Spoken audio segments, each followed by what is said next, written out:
بالله من الشيطان الرجيم. بسم الله الرحمن الرحيم. الحمد لله رب العالمين، والصلاة والسلام على أشرف الخلائق أجمعين،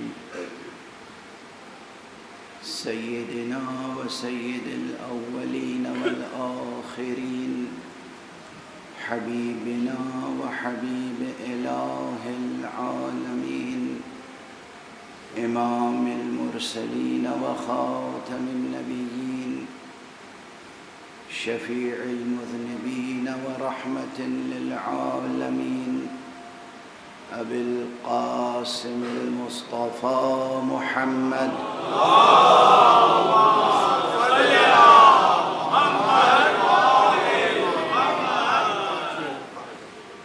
وعلى أهل بيته الطيبين الطاهرين الهداة المهديين المعصومين المظلومين، واللعنة الدائمة على أعداء الحق والدين. أما بعد، فقد قال الله تعالى عز اسمه في محكم كتابه ومتقن خطابه. بسم الله الرحمن الرحيم. هو الذي أنزل عليك الكتاب منه آيات محكمات هن أم الكتاب وأخر متشابهات، فأما الذين في قلوبهم زيغ فيتبعون ما تشابه منه ابتغاء الفتنة وابتغاء تأويله، وما يعلم تأويله إلا الله والراسخون في العلم يقولون آمنا به كل من عند ربنا وما يذكر إلا أولو الألباب. صدق الله العلي العظيم.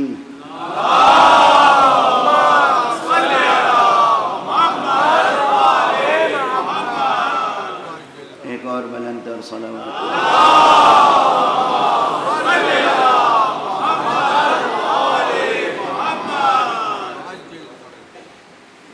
قرآن مجید سے متعلق جو علوم ہیں، علوم القرآن، ان میں نے اس سلسلے مجالس میں مکرر عرض کیا کہ ان میں سے ایک عظیم الشان علم، محتم بالشان علم اور انتہائی ضروری و ناگزیر علم محکم و متشابہ ہے. یہ محکم و متشابہ آیات قرآن مجید سے متعلق بھی بحث ہے، اور یہ محکم اور متشابہ کی بحث احادیث پیغمبر اور احادیث و ارشادات معصومین علیہم الصلاۃ والسلام سے متعلق بھی ہے. اس لیے یہ بحث بہت اہم بحث ہے، اور یقیناً اس بحث میں حصہ لینے کا حق انہیں ہے جو علم و فضل و کمال کے بہت بلند درجے پر فائز ہوتے ہیں، جو محققین ہیں، ریسرچرز ہیں، جنہوں نے حوزہائے علمیہ میں برسہا برس علم حاصل کیا ہے، بزرگوں کی آنکھیں دیکھی ہیں، اساتذہ کے سامنے زانو ادب طے کیا ہے. ان کو حق پہنچتا ہے کہ اس بحث میں حصہ لیں. لیکن چونکہ یہ زمانہ ایسا ہے، یہ دور ایسا ہے، انٹرنیٹ کی وجہ سے اور بعض اور اسباب کی بنا پر، کہ ماشاءاللہ شرق ارض سے لے کر غرب ارض تک، شمال سے جنوب تک، تمام انسان مختلف علوم و فنون سے دلچسپی رکھنے کی کوشش کرتے ہیں، اور خاص طور پر جو اولو العزم جوان ہیں، جن کی ہمتیں بلند ہیں، حوصلے بلند ہیں، جن میں بلند سے بلند تر ثقافت پیدا کرنے کی خواہش ہے، اور یہ خواہش بہت مثبت ہے، اچھی بات ہے۔ ایک جوان کو، وہ بھی جوان مسلم، جوان مومن، اسے زیادہ سے زیادہ علم حاصل کرنے کی للک ہونی چاہیے، ایک شوق، ایک ذوق، ایک للک، اس لیے کہ یہ تو ویسٹرن فلاسفرز اور ایجوکیشنسٹ کہتے ہیں یہ بہت بات کی بات ہے، ہماری باتیں سن سن کے دہراتے ہیں بہت سی باتیں وہ، ورنہ یہ تو آقا رسول اللہ صلی اللہ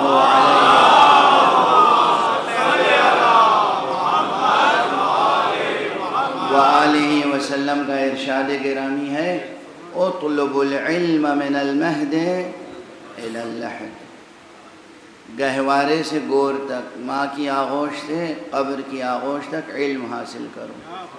اب یہ جو ایک سلوگن ہے اور ایک نظریہ ہے، اور اس پہ بھی ڈیبیٹ ہو رہی ہے، لائف لانگ لرننگ پروسیس، یہ کیا ہے؟ پیغمبر نے تو اس سے پہلے ارشاد فرما دیا ہے۔ ویسٹ میں بہت اس فلسفے کو پیش کیا جا رہا ہے، لائف لانگ لرننگ پروسیس، ہمیشہ سیکھتے رہیے۔ ہمارے یہاں تو وہ نظریہ دیا گیا کہ گہوارے سے قبر تک سیکھتے رہیے،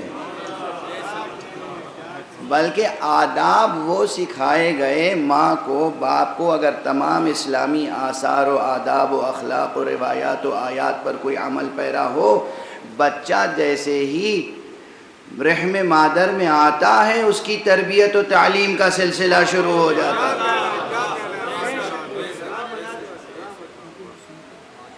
اور جب ہم قبر میں لٹاتے ہیں تب بھی تعلیم و تذکیر کا سلسلہ باقی رہتا ہے۔ یہ تہذیب کہیں اور دیکھی ہے کہ بچہ ماں کی گود سے پیدا ہوا اور اس کے کان میں اذان دی جائے اور اقامت کہی جائے؟ یہ تہذیب کہیں اور دیکھی ہے کہ جنازے کو قبر میں لٹانے کے بعد بھی کہا جائے اسمع افہم، سنو اور سمجھو؟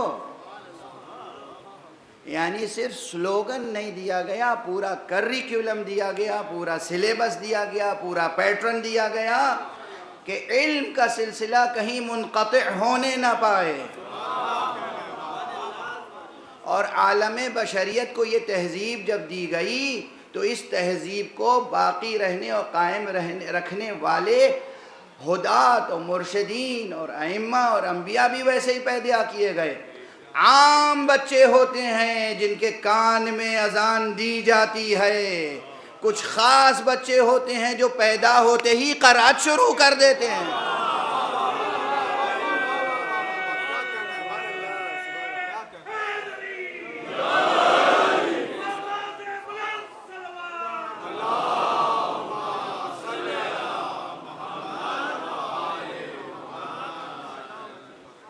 اپنی ثقافت پہ ناز کیجئے، اپنی تہذیب پر فخر کیجئے۔ اب یہ دنیا ایسی ہے، فریب کار دنیا، کہ دوسروں کی خوبیوں کو بھی خامی بتاتے ہیں اور اپنی خامیوں کو خوبی کہتے ہیں۔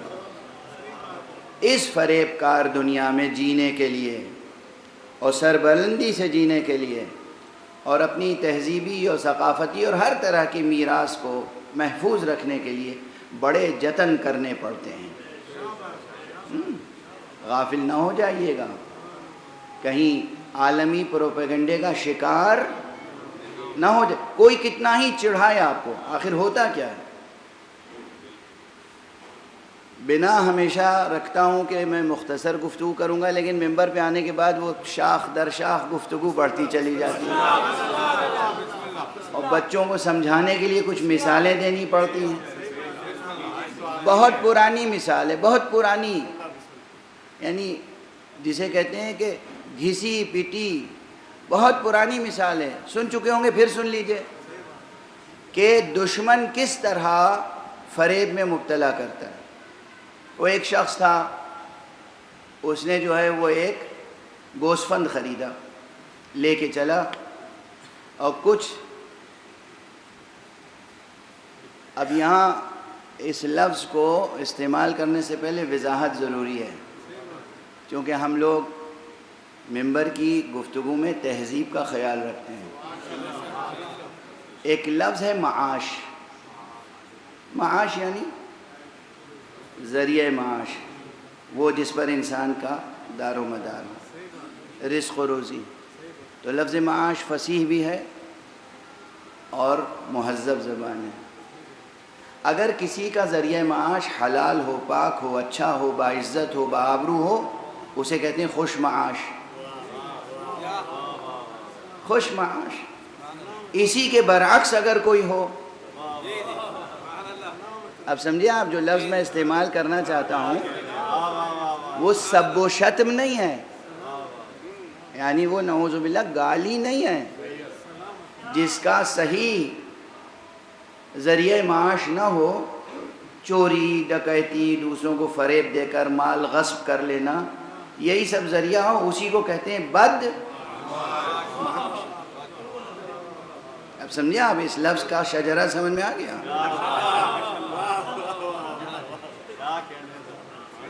مشکل یہی ہوتی ہے کہ جب انسان جاہل ہو تو اچھے لفظ کو برا سمجھ لیتا ہے اور برے لفظ کو اچھا سمجھ لیتا ہے۔ تو کچھ وہ بد معاش پیچھے لگ گئے۔ گوسفند خریدا ایک شخص نے اور وہ پیچھے لگے، کہنے لگے یہ ان سے لینا ہے، آج یہ چھیننا ہے۔ وہ کیسے چھینیں گے؟ ابھی دیکھو، ایک ایک کونے پر ایک ایک کھڑے ہو گئے راستے میں۔ اب ایک نے کہا ارے بھائی یہ تمہیں کیا ہو گیا، یہ کتا کیوں لے کے جا رہے ہو؟ اس نے کہا کتا تمہیں کیا ہو گیا؟ گوسفند خریدا ہے ابھی، اسے کتا سمجھ رہے ہو تم؟ 10 قدم آگے بڑھا دوسرا ساتھی ان کا، کہ بھائی ارے یہ کتا لے کے جا رہے ہو؟ اب دیکھیے پہلی بار اس نے سنا، دوسری بار سنا، کہا نہیں بھائی کتا نہیں، گوسفند خریدا ہے۔ آگے بڑھے، تیسرا ملا، چوتھا ملا، اتنی بار لوگ ملے راستے میں کہ اسے اپنے اوپر شبہ ہو گیا کہ کہیں میں دیوانہ تو نہیں ہو گیا ہوں، یہ ہو کیا گیا، میرے ساتھ واقعی دھوکہ ہے، میری آنکھیں دھوکہ دے رہی ہیں، فریب کر دیا بیچنے والے نے، میں نے گوسفند کہہ کے خریدا تھا، اس نے کتا دی، سب کو کتا نظر آ رہا ہے، مجھے گوسفند صرف نظر آ رہا ہے، ہو سکتا ہے کتا ہی ہو، اور چھوڑ دیا۔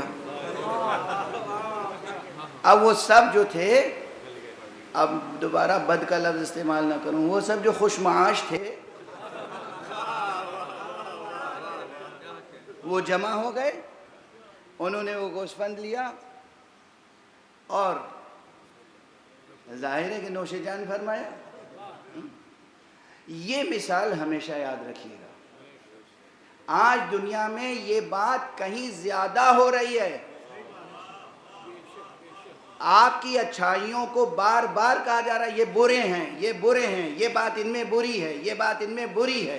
کوئی اپنی ذات سے دفاع کرے، کہیں یہ دفاع کا حق نہیں رکھتے، یہ ٹیرورسٹ ہیں، یہ دفاع کا حق نہیں رکھتے، یہ ٹیرورسٹ، خود جو ٹیرورسٹ ہیں وہ کہتے ہیں ہم دفاع کا حق رکھتے ہیں۔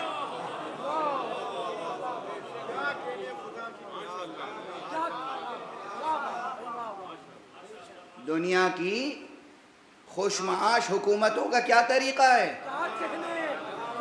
صلوات پڑھ دیجئے محمد و آل محمد۔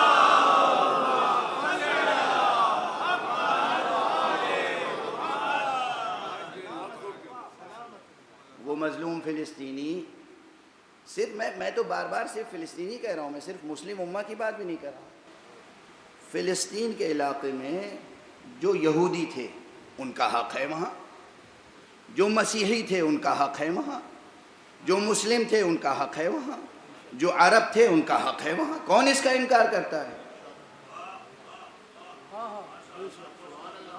میرے اندر عنصریت نہیں ہے، یہ اردو میں عنصریت کا لفظ اس معنی میں استعمال نہیں ہوتا، فارسی میں استعمال ہوتا ہے، دوسری زبانوں میں استعمال، یعنی فرقہ واریت یا نسل پرستی یا فرقہ پرستی میرے اندر نہیں ہے۔ اور میں بار بار دست ادب جوڑ کے گزارش کرتا ہوں خدا را اس طرح کے امتیازات میں مبتلا نہ ہوں، مگر ایک امتیاز حق ہے جس سے دستبردار نہ ہوں، حق اور انصاف کی بات۔ جو وہاں کے رہنے والے ہیں وہ ہیں، آپ کہیں بھی رہے ہوں گے، مغرب کے کسی ملک میں رہے ہوں گے، مشرق کے کسی ملک میں، کہیں بھی رہے ہوں گے آپ کا وہاں حق نہیں ہے۔ اب آپ تشریف لائے اور آپ نے غاصبانہ قبضہ کیا اور اب کہہ رہے ہمیں ہے حق دفاع کا، انہیں نہیں ہے، وہ مظلوم۔ اور فرمایا اتنی مثال کافی ہے نا، روزمرہ کی مثال ہے، اب میں باقی کیا تشریح کروں گا؟ ایک بلند صلوات پڑھ دیجئے محمد۔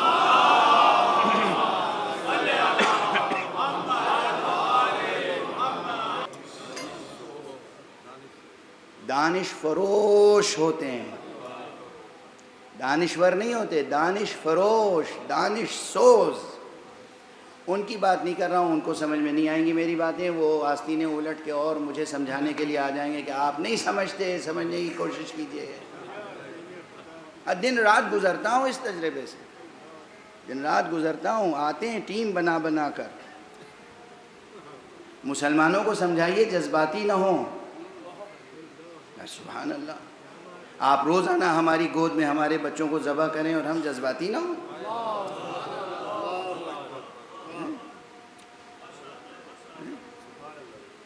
مسلمانوں کو سمجھائیے یہ رویہ مناسب نہیں ہے۔ آپ کو کون سمجھائے گا کہ آپ کا رویہ مناسب ہے یا نہیں ہے؟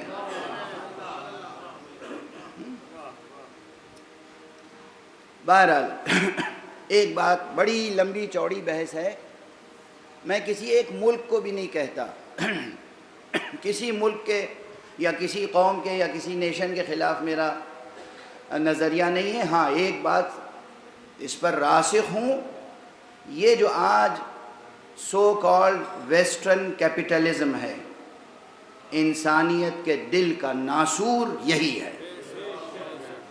اب اس میں جو شامل ہو، ان ملکوں کے لوگ شامل ہوں یا ہم میں سے بھی کوئی شامل ہو جائے، ناسور ہے یہ، کینسر ہے یہ، اور اس کینسر کا علاج سوائے اسلام کے اور کچھ نہیں ہے۔ اسلام ہے اور اسلام ہے اور اسلام ہے اور اسلام ہے اور اسلام۔ صلوات پڑھ دیں محمد۔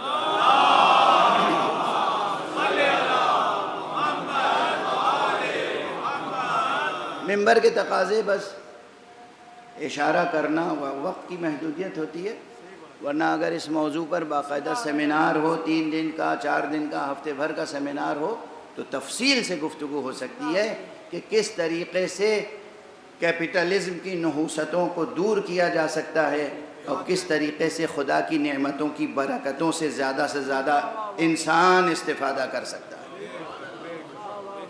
بہرحال عرض میں یہ کر رہا تھا کہ اپنی خوبیوں کو پہچانیں اور اس کی حفاظت کریں، جو بھی آپ کی میراث ہے، اور حفظ مراتب کے ساتھ، حفظ مراتب کے ساتھ۔ بھئی معلوم آپ ڈاکٹر ہیں، آپ سول انجینئر ہیں، آپ الیکٹریکل انجینئر ہیں، آپ میکینیکل انجینئر ہیں، آپ جو ہیں ہارٹ اسپیشلسٹ ہیں، آپ جو ہیں وہ کڈنی اسپیشلسٹ ہیں، آپ تاریخ کے ماہر ہیں، آپ ادب کے ماہر ہیں، آپ شاعری کے ماہر ہیں، آپ خطابت کے ماہر ہیں، تو جس فن میں ہیں اس فن تک تو آپ کی بات ہم مانیں گے،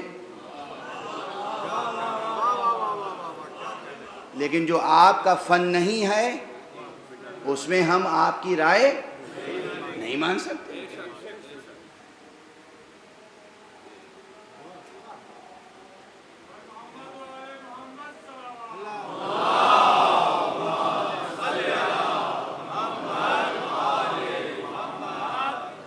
کہیں میں نے مثال دی تھی شعراء کی، شاعری ایک فن بھی ہے، شاعری ایک علم بھی ہے، شاعری ایک شغف بھی ہے، شاعری ایک وظیفہ بھی ہے، لیکن جو شعراء ہوتے ہیں، جو باقاعدہ استاد شاعر ہے، شاعری ایک فن ہے، ایک علم ہے، عروض جانتے ہیں، قافیہ جانتے ہیں، فطری ذوق بھی ہے، زبان پر قدرت ہے، اب ان کے درمیان کسی متشاعر کو بٹھائیے، برداشت کریں گے وہ؟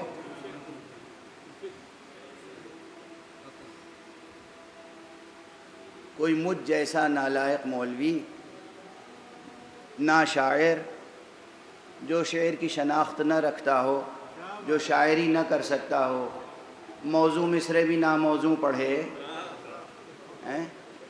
وہ جا کے شاعروں کے درمیان بیٹھ جائے، برداشت کریں گے وہ؟ نہیں برداشت کریں گے۔ اچھا آپ بات بدل دیجئے، آپ ہمیں برداشت نہیں کریں گے تو ہم آپ کو کیسے برداشت کریں گے؟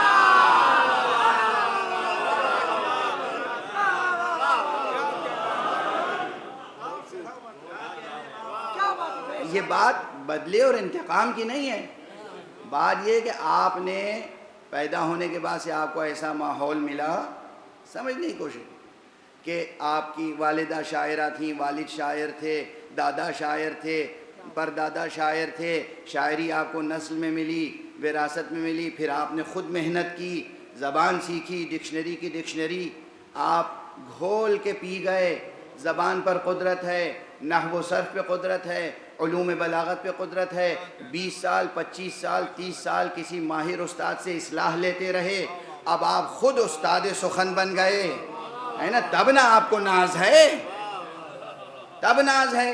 تو ہم اگر ٹوٹا پھوٹا کوئی مصرع لے کے جائیں تو آپ یوں دیکھیں گے، سننا بھی گوارا نہیں کریں گے، مشکل سے سنیں گے، اور مصرعے کا پہلا لفظ سنتے ہی سمجھ جائیں گے کہ شاعر ہے کہ نا شاعر۔ اس کا کلام سننے کے لائق ہے بھی یا نہیں، داد دینا تو دور کی بات ہے، واہ واہ سبحان اللہ کرنا، شاباشی دینا تو دور کی بات ہے، ایک لفظ سن کے، کیونکہ آپ کی مشق ہے، آپ کی مشق ہے، آپ کے پاس وہ علم ہے، آپ کو حق ہے یہ ناز کرنے کا۔ اب آپ کے مقابلے میں وہ ہیں کہ جن کے باپ عالم، دادا عالم، ماں عالمہ، جنہوں نے زبان عربی کو سیکھا شیر مادر سے، اور اس کے بعد انہوں نے تمام عربی زبان، عربی علوم ادب پر اتنی محنت کی جتنی کہ پی ایچ ڈی اسکالرز بھی نہیں کرتے ہیں۔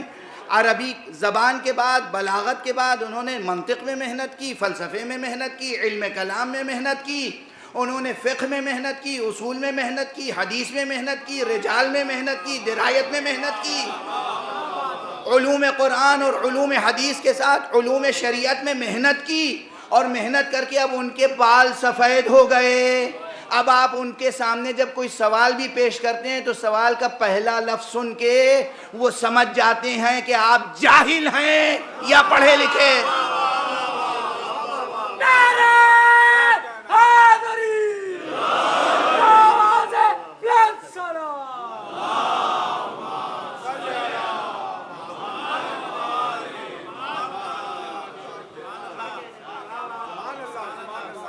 ایک اچھا انسانی معاشرہ بنانے کے لیے، انسانی معاشرہ، ایک اچھا انسانی معاشرہ، مثالی انسانی معاشرہ بنانے کے لیے، مہذب انسانی معاشرہ بنانے کے لیے سب سے بڑی چیز ہے حفظ مراتب۔ یہ روح تہذیب، بار بار عرض کرتا رہا ہوں اور بار بار عرض کروں گا۔ ایک بہت بڑے ماہر تعلیم تھے بر صغیر کے، اور انہوں نے یورپ اور امریکہ تمام جگہوں سے خوب علم حاصل کر کے اور بر صغیر کی بڑی خدمت کی۔ میں انہیں دل سے محبت کرتا ہوں ان سے۔ خواجہ الطاف حسین حالی مرحوم کے خاندان سے تھے، خواجہ غلام السیدین اور ڈاکٹر عابد حسین، یہ دو نام بڑے اہم ہیں، بس لے لیا میں نے۔ اب بچے نوجوان ان کی کتابیں تلاش کریں گے، مل جائیں گی، انٹرنیٹ پہ پڑھیے گا۔ خواجہ غلام السیدین نے ایک چھوٹا سا رسالہ لکھا ہے، بڑا اہم ہے اس دور کے لحاظ سے۔ انہوں نے کہا ہے کہ روح تہذیب رواداری ہے، رواداری۔ میں ان کا بہت احترام کرتا ہوں، مگر ان کے اس نظریے سے تھوڑا سا اختلاف ہے مجھے۔ رواداری جمال تہذیب ہے، رواداری حسن تہذیب ہے، رواداری تہذیب کی خیرات ہے،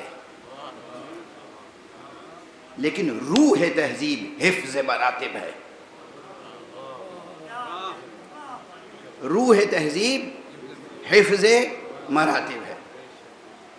رواداری یعنی برداشت کرنا، اختلاف نظر کو برداشت کرنا، ہر ایک سے خوش اخلاقی سے پیش آنا، ٹھیک ہے نا؟ مختلف فرقوں کے لوگ، مختلف مسلکوں کے لوگ، مختلف دین کے لوگ، مختلف ملکوں کے لوگ، مختلف زبانوں کے لوگ، مختلف تہذیبوں کے لوگ جب آپس میں ملیں تو ایک دوسرے سے ٹکرائیں نہیں، گلے لگائیں. یہ ہے رواداری. ٹھیک ہے نا، یہ رواداری ہے. لیکن اس میں بہت سی جگہوں پر حفظ مراتب باقی نہیں رہ پاتا. اب پھر ویسے ہی مثال دے دوں. ابھی سب مثالیں ہیں، تمہید میں ہے مجلس، ابھی اصل موضوع شروع نہیں ہوا. حالانکہ جتنی گرمی آپ کو لگ رہی ہے مجھے اس سے کہیں زیادہ گرمی لگ رہی ہے، مگر برداشت کر لیجیے گا. یہ آج اس سفر کی اس امام بارگاہ میں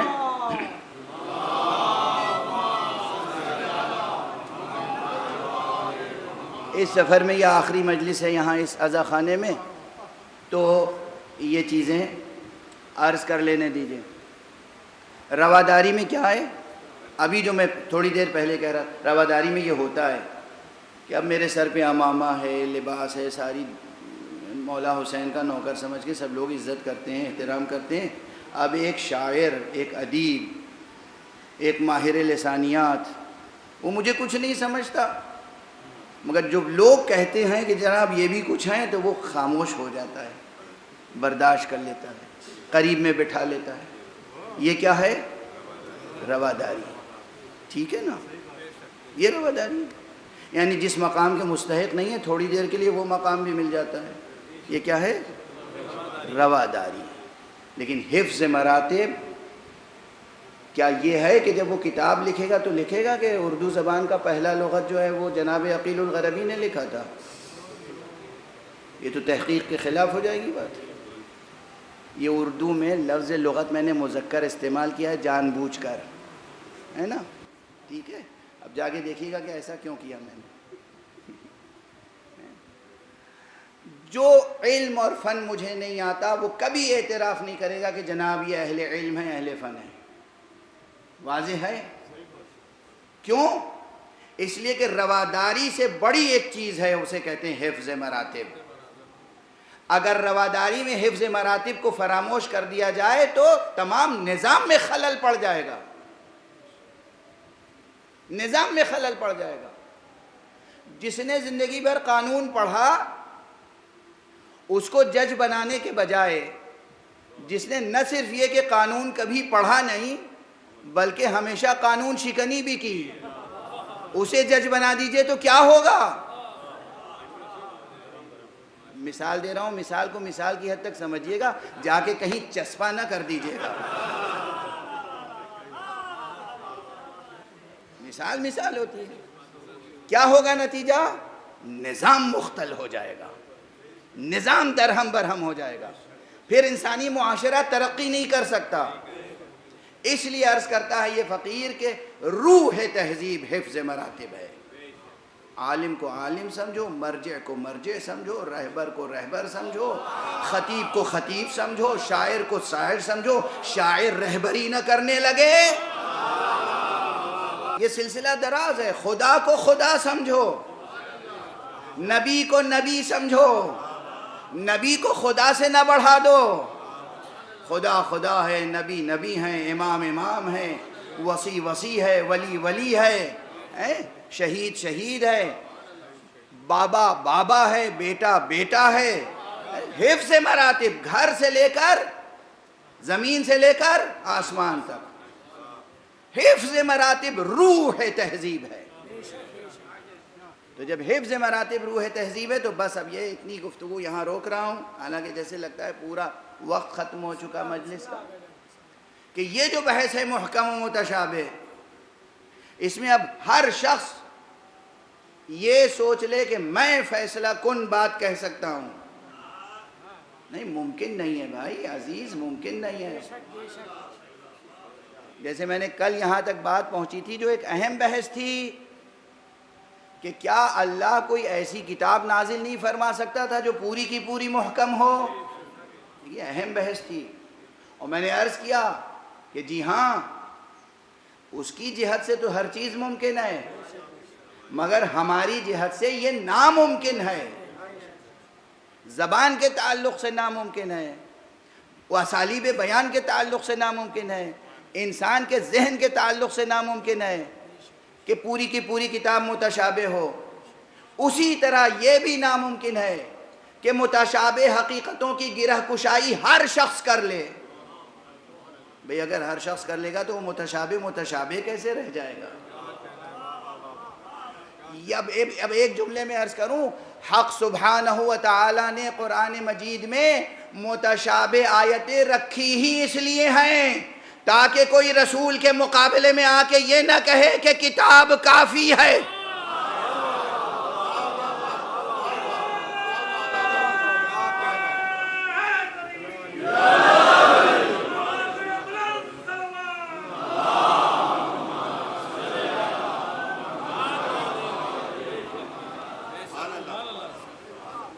اور اس بحث کی شاہ کلید کیا ہے؟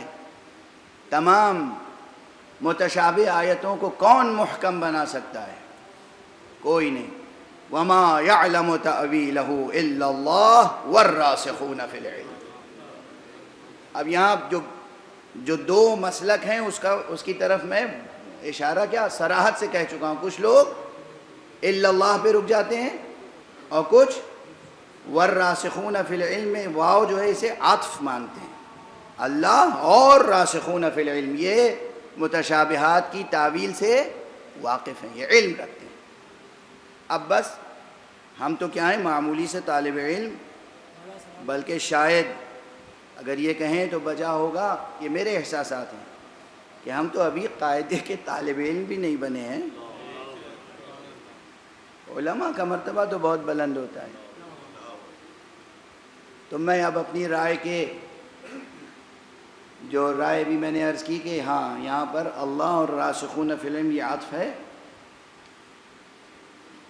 اس میں امام راحل، امام انقلاب اسلامی، امام امت اسلامی، مجدد ملت و مجدد شریعت حضرت آیت اللہ العظمیٰ خمینی رضوان اللہ تعالی علیہ، ان کی بھی رائے ہے، اور ان کی رائے یہی ہے۔ وہ کہتے ہیں کہ یہاں واو عطف ہے اور یہ متشابہات کا علم، اس کی تعویل اللہ کو معلوم ہے، اور اللہ نے راسخون فی العلم کو یہ تعویل بتائی ہے۔ یہ امام خمینی کی رائے ہے کہ حضرات محمد و آل محمد علیہم الصلاۃ والسلام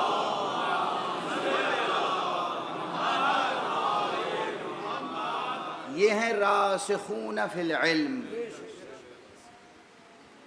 اور ان کو اللہ سبحانہ و تعالی نے تعویل آیات اور تعویل متشابہات کا علم عطا فرمایا ہے۔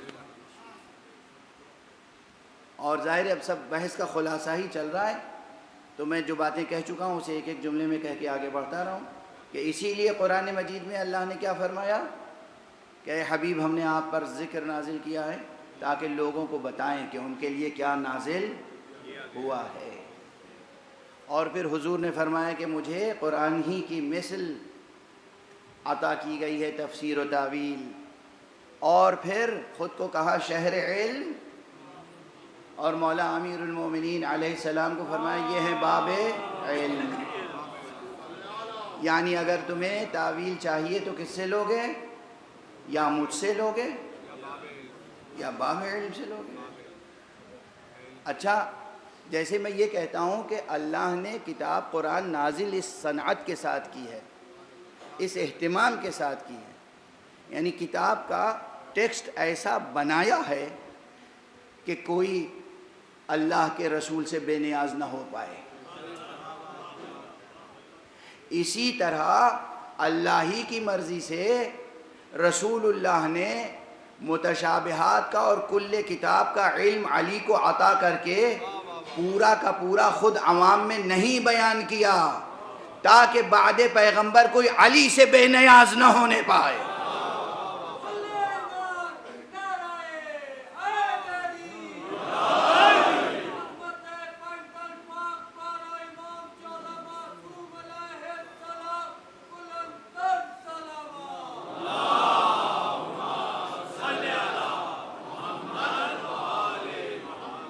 نظام ہے نظام. اللہ چاہتا ہے کہ اس کے بندے اس کے پیغمبر سے بے نیاز نہ ہوں. پیغمبر چاہتے ہیں کہ ان کے بعد امت علی سے بے نیاز نہ ہونے پائے، اور نہیں ہو سکی. اللہ اپنے منصوبے میں کامیاب ہے، رسول اپنے منصوبے میں کامیاب.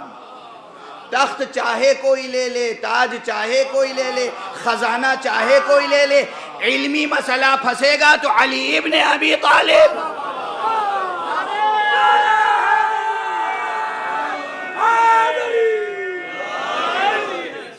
کہیں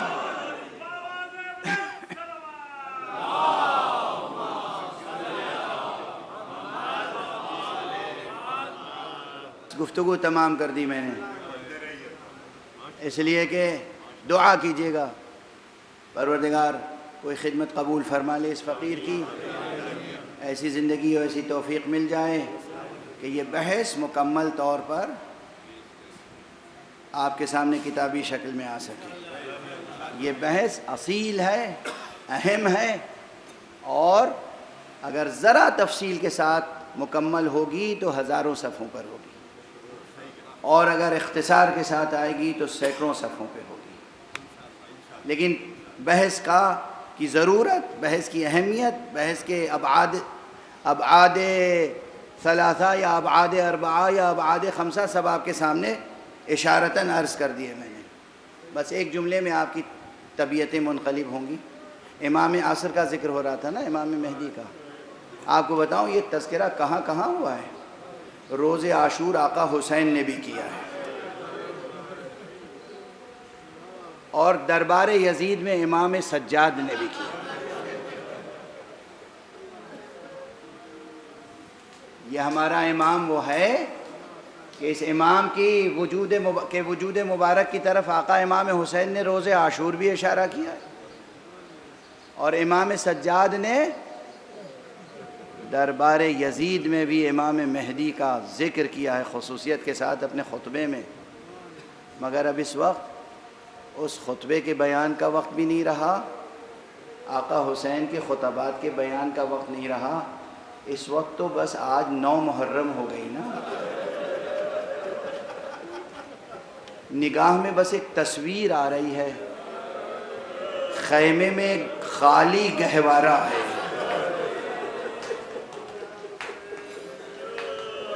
اور بچہ بابا کے ہاتھوں پر ہے.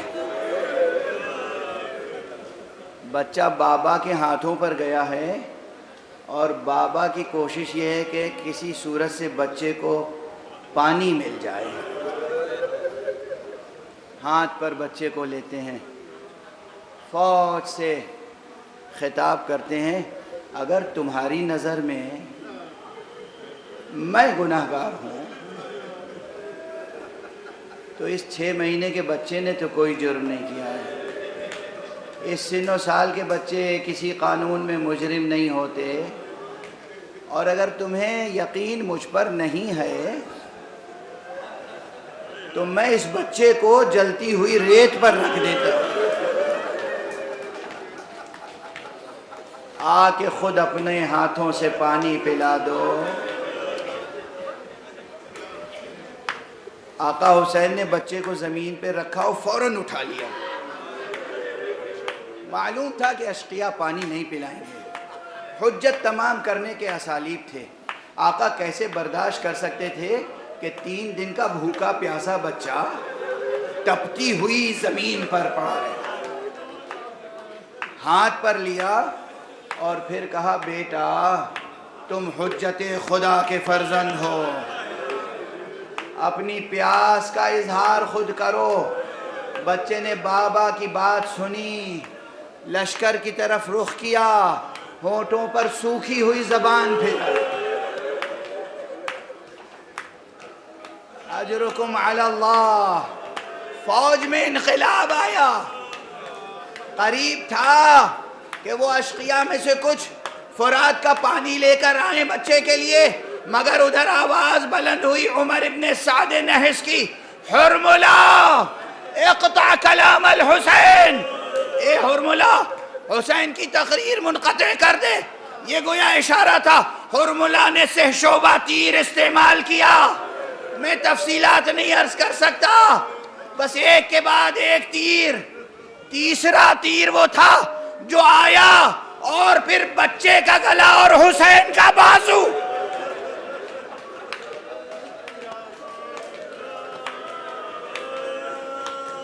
اجرکم علی اللہ، اجرکم علی اللہ، اجرکم علی اللہ. آپ سنتے رہتے ہیں تمام کوائف. بس 2 فقرے عرض کروں گا. حالانکہ آج 9 محرم ہے، کل یہاں یہ منبر سجا ہوا نہیں ہوگا.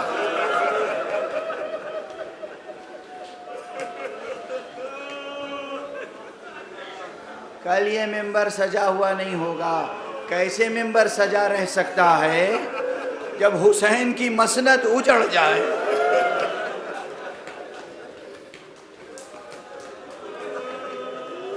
بس ایک فقرہ بچے کے تعلق سے اور 2 فقرے آقا حسین کے تعلق سے. بچہ شہید ہو گیا. بچے نے تیر کا استقبال مسکرا کے کیا. آقا حسین نے بچے کو آسمان کی طرف اٹھایا.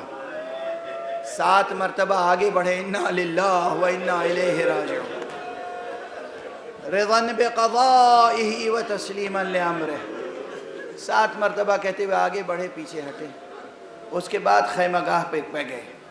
در خیمہ پہ جناب رباب انتظار کر رہی تھی. یہ کسی اور گھرانے کی خاتون نہیں ہے، اور آقا امام حسین کی حرم محترم ہے. کیا صبر و رضا کی منزل ہے، کیا تسلیم و رضا کی منزل ہے. کوئی گلہ زبان پر نہیں ہے، کوئی شکوہ نہیں ہے، کوئی فریاد نہیں ہے. اسی لیے تو ہم قیامت تک فریاد کرتے رہیں گے. جنہیں فریاد کرنے کا حق تھا انہوں نے فریاد نہیں کی. بس آقا گئے اور دامن کو ہٹایا، بچے کو ماں کے سامنے پیش کر دیا. ماں نے دیکھا اور کہا یا بنی مثلک ینحر، میرے بچے تیرے جیسے بھی نہر کیے جاتے.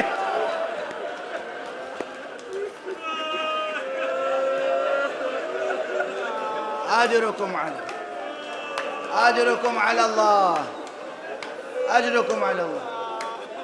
آقا حسین نے ماں کی گود سے پھر بچہ لیا، پشت خیمہ پہ گئے اور اپنی شمشیر سے ننھی سی قبر بنائی. بچے کو قبر میں لٹایا، 2 رکعت نماز پڑھی، اور تعویذ قبر بنانے کے بعد رخسار رکھ کر دیر تک گریہ کیا. حسین بچے کو تو سیراب نہیں کر سکے تھے، مگر قبر کو سیراب کر دیا. اپنے آنسوؤں سے قبر تر ہو گئی.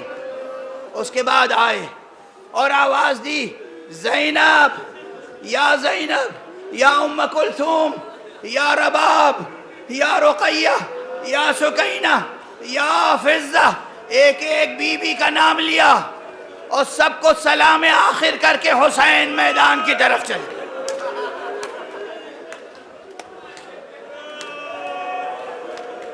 اجرکم علی اللہ. بس گفتگو تمام ہو رہی.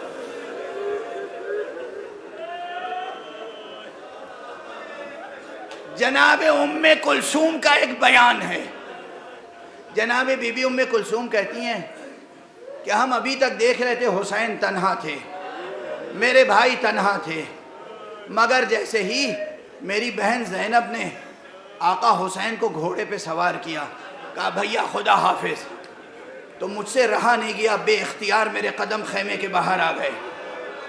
میں نے دیکھا بھائی تنہا نہیں ہے، بھائی کے پیچھے پیچھے 2 شخصیتیں ہیں جو بے تابانہ جا رہی ہیں.